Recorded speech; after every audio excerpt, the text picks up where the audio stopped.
Hey guys, Ryan Nariño here. Just wanted to maybe share. I feel like it's pretty cool to share. So some people know, some people don't know, but I flip stuff on the side. So I go on Facebook Marketplace and I like lowball people and get like ridiculously like good deals.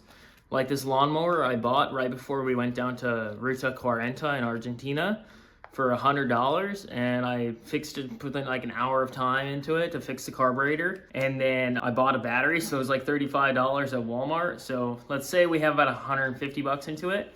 I just sold it $900. I can't wait because I mean this is my second lawnmower this month, so I'm pretty happy because this is basically how I'm gonna pay for Dakar. So I'm just flipping stuff, and maybe I make a little series about flipping things because some people are interested, like me going to auctions and just finding stuff at Facebook Marketplace.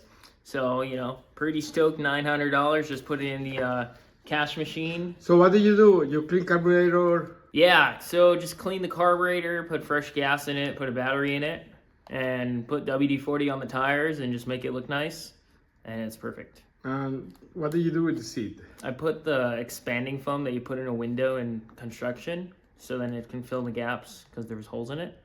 And it looks good. It looks okay, right? You just put a little blanket on there and it's good. And that is funds for what? Funds for Dakar 2027. Dakar! Yeah, pretty good.